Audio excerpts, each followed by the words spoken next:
Greetings all. It's Wisdom Wednesday. Welcome to the 15th episode of Journeying Within. Today, our journey takes us to Ireland, a land steeped in ancient spirituality and a rich tapestry of history. As someone named Deirdre, a name rooted in Irish mythology, this visit has been a deeply personal pilgrimage for me. My sister Donna and I met up with our sister Virl in Ireland before continuing on to Virl's home in Germany. In this episode, we explore not just the beauty of Ireland's landscapes, but the profound connections we made and the spiritual heritage that echoes through the ages. As we journey through this ancient land, it is impossible to ignore the contrasts between the old stone circles, once revered as sacred spiritual sites, and the later stone buildings erected by colonizers who sought to impose their beliefs and control over the Irish people.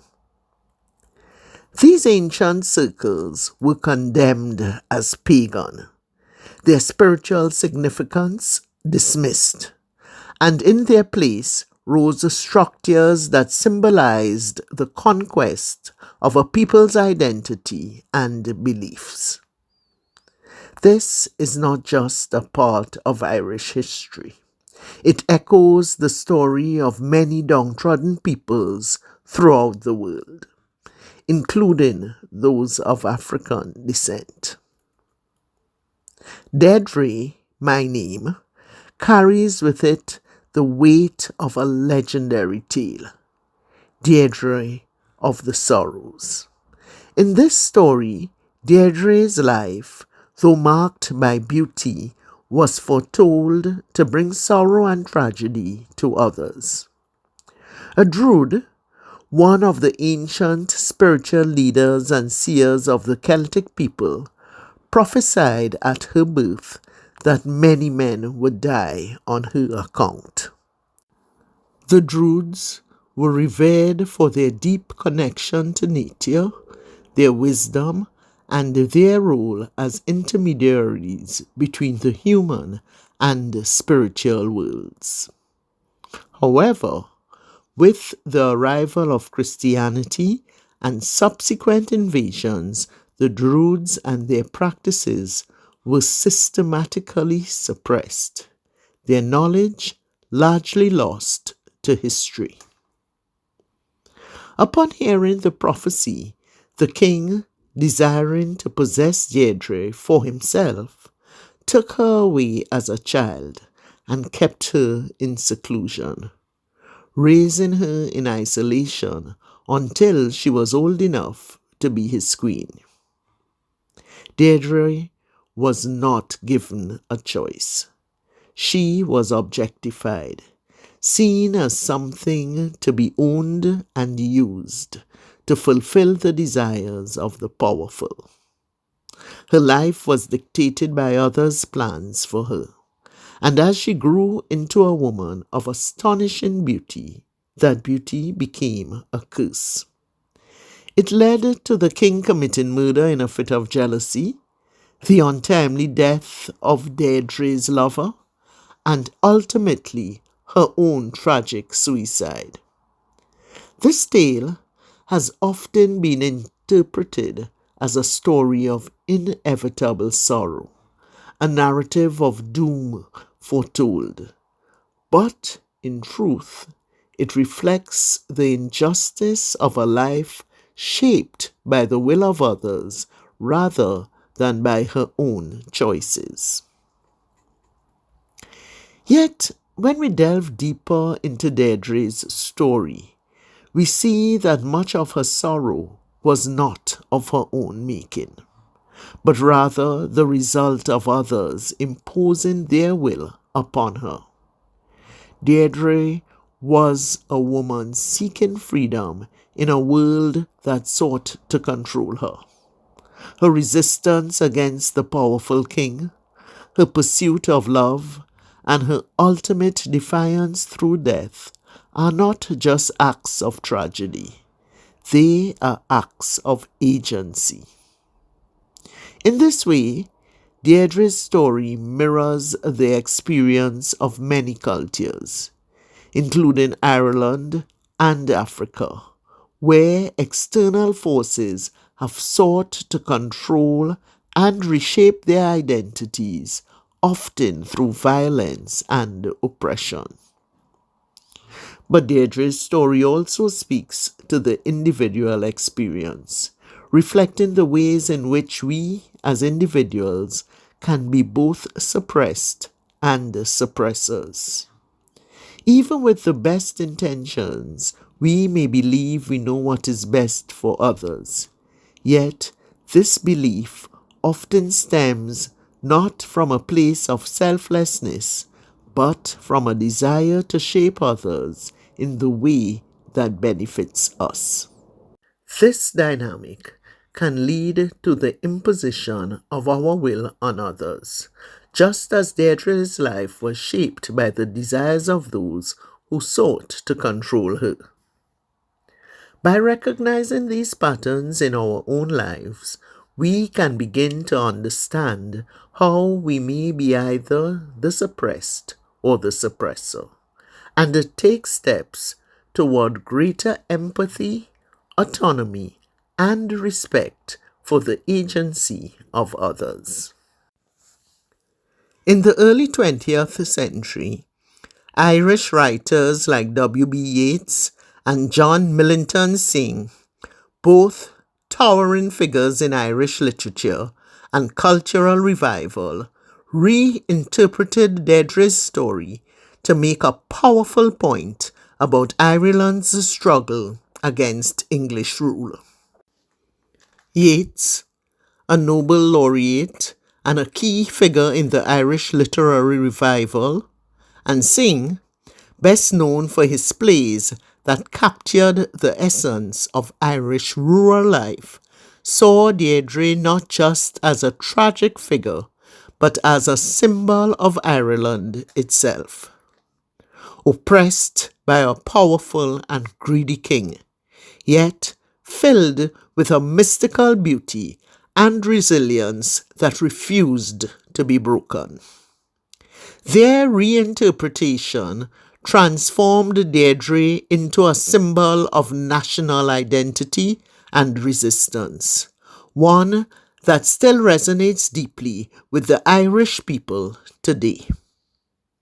The respect and importance attributed to Yeats and Synge in Irish culture lend significant weight to their portrayal of Deirdre, highlighting how literature can capture and preserve the spirit of a nation in times of struggle. My journey in Ireland brought these themes to life in unexpected and profound ways.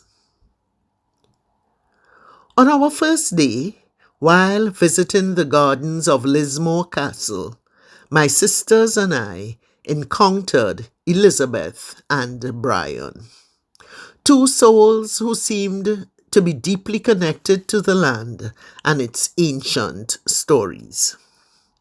Elizabeth and Brian have been friends for 54 years, a bond that spoke to the enduring power of true connection.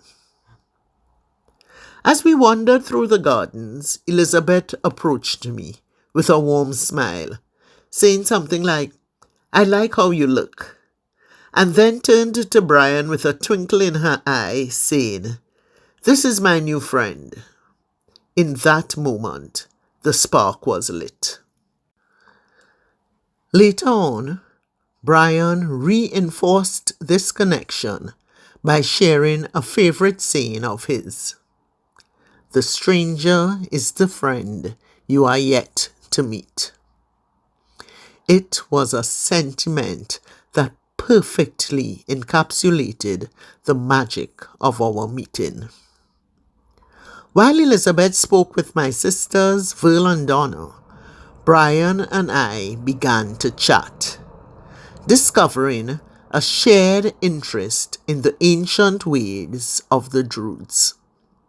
When I mentioned that I wanted to learn more about the Druids while in Ireland, he smiled and said that he was indeed the person I should speak to. It felt as though the universe had brought us together for a reason. Before we parted, Brian graciously invited us to his home for brunch the next day, where we would meet his wife Alana and their family. The following day, we visited Brian and Alana's home, which was nestled close to a serene body of water and set in a landscape that seemed perfect for fairies and all the magical creatures of Irish lore. Their beautiful kitchen garden, interspersed with decorative plants, added to the enchanting atmosphere. It was a place where the line between the natural world and the mystical felt thin, as if the stories of old could come to life at any moment. In Brian and Alana's garden, surrounded by the beauty of nature and the echoes of ancient stories, I couldn't help but think of Deirdre, of how our identities are shaped not just by the land we walk on, but by the stories we carry within us. And in that moment, I realized that being open to new connections, to the wisdom of others, and to the mysteries of the world around us is what allows us to truly live those stories. It is what allows us to grow, to learn, and to connect with the deeper truths that transcend time and place. This setting will be forever etched in my mind, not only for its beauty, but also because it was here that I had my first up-close and personal encounter with a horse. There was something deeply humbling and grounding about standing face to face with such a majestic creature, surrounded by the vibrant life of the garden and the whisper of ancient tales carried on the wind. It was a reminder of the deep connections that tie us to the earth and to each other. Connections that can only be truly felt when we open ourselves to the experiences the universe places in our path. As our visit came to an end and Elizabeth was leaving, I took a moment to thank her for stopping to speak with me the previous day. She responded with wisdom that has stayed with me ever since. She said that had I not been open to the encounter, she would not have been able to connect. This simple truth resonated with me deeply. It reminded me of the importance of being open, physically, mentally, emotionally, and spiritually. When we close ourselves off, thinking we have enough knowledge or that certain people or experiences are beneath us, we hinder the magic of the universe. In that moment, surrounded by the warmth of new friendships and the beauty of our surroundings, I realized that being open to new connections, to the wisdom of others, and to the mysteries of the world around us is what allows us to truly live those stories. It's what allows us to grow, to learn, and to connect with the deeper truths that transcend time and place. This lesson in openness was reaffirmed during another magical moment of my visit to Ireland. My sisters and I visited Glendalough Monastic Site, a place of deep spiritual and historical significance. Founded in the 6th century by Saint Kevin, Glendalough is renowned for its ancient monastic remains, including around the tower, churches, and stone crosses, all nestled in a stunning glacial valley. The site has long been a place of pilgrimage, attracting people from all over the world who seek to connect with its sacred history and natural beauty. While my sisters Virl and Donna went off on their own explorations, I found myself wandering alone, absorbing the serene atmosphere of the place. As I explored, I noticed two gentlemen and felt compelled to approach them as I was curious to learn more about the history of the site. As we began talking, they shared what they knew. And then, in the course of our conversation, they asked where I was from. When I mentioned that I was from Trinidad and Tobago, their eyes widened in amazement. "So are we," they exclaimed. As we continued talking, we discovered even more surprising connections. Not only were we all from the town of San Fernando, but they had attended Presentation College, the same school my brothers went to, which was right next door to Naprima Girls High School, where my sisters and I were educated. Their father was Irish, and they had lived between both Trinidad and Ireland, straddling the rich cultural heritage of both places. Out of the hundreds of people present at Glendalough that day, the fact that I chose to speak to these two fellow Trinidadians felt like a stroke of magic. It was yet another reminder of the unseen threads that connect us, often in the most unexpected places. Then, as we exchanged names, another astonishing connection emerged. They shared the same surname as Brian, the man I had met the day before at Lismore Castle. Kennedy. Out of the hundreds of people present at Glendalough, the fact that I chose to speak to these two fellow Trinidadians who shared such a deep connection with my life and with Brian felt like a stroke of magic. It was yet another reminder of the unseen threads that connect us, often in the most unexpected places. As we reflect on the stories of the past, whether it's the tale of Deirdre, the sacred sites of Ireland, or the suppressed spiritual practices of countless cultures, we must acknowledge the moments when our hands are tied, when our power to choose is stripped away. In those moments, it can feel as though our essence, our very identity, is being extinguished. But just as the ancient druids of Ireland, the spiritual leaders of Africa, and other indigenous peoples across the world have shown, there is power in endurance.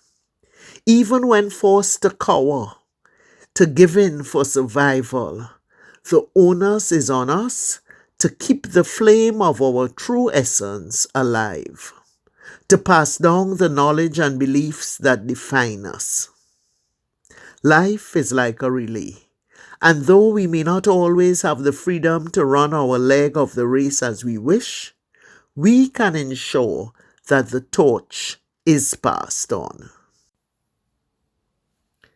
Having faith in fate, in the cyclical nature of life, reminds us that there will be a time to rise again.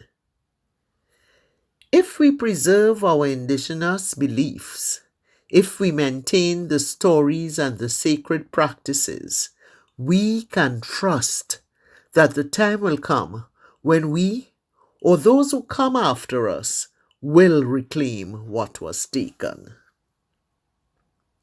The stone circles may have been condemned, the sacred places turned into ruins, but the spirit that created them endures. It endures in us, in our stories, in the knowledge we pass down, and one day it will rise again. In this way, we honor those who came before us by ensuring that their wisdom is not lost, by nurturing the seeds of resilience they planted, and by passing the torch to the next generation. The hands that may be tied today will not always be bound, and the voices that may be silenced now will one day be heard again. This is the enduring echo of our heritage, the relay of resilience that continues through us, and that will continue long after we are gone.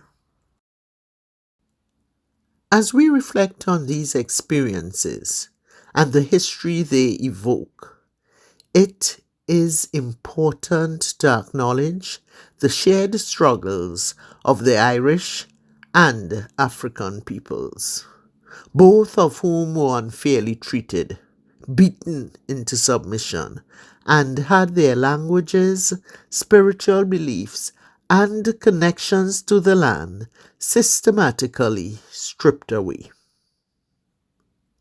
The famine that devastated Ireland, leading to the exodus of millions, has left a profound and lasting impact, one that is still felt today in the underpopulation of the country. This mirrors the countless tragedies experienced by African peoples, whose cultural trajectories were forcibly altered by colonization and slavery. Just as the sacred stone circles of Ireland were condemned as pagan and replaced by the stone buildings of their colonizers, so too have many indigenous spiritual practices around the world dismissed and suppressed. These actions were not just about replacing one belief system with another. They were deliberate attempts to break down the unity and shatter the belief systems that glued nations together.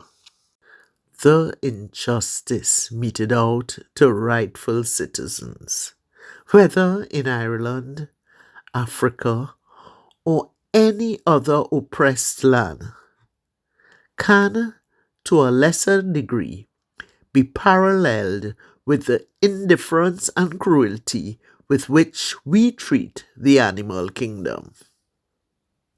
While I am not advocating against the consumption of animal flesh, it is worth questioning whether we need to enslave, breed, and exploit animals in the ways that we do.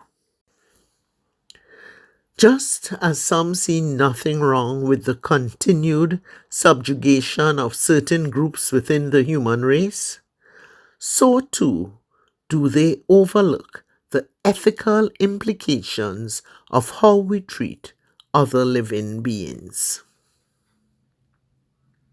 This episode is not just a reflection on the past, but a call to recognize the importance of what we have lost and what we still stand to lose. The ancient artifacts of Ireland, like those of many other cultures, serve as reminders of a time when our connection to the land and to each other was central to our way of life. They remind us that what we once had was not lacking, but was taken away to weakness, to break down our sense of unity, and to shatter the belief systems that held our societies together. Let us remember that the strength of a people lies not just in their history, but in their ability to reconnect with what was lost, to rebuild their unity, and to honor the wisdom of their ancestors. In doing so, we can forge a future that respects the diversity of human experience and the sanctity of all life on this planet.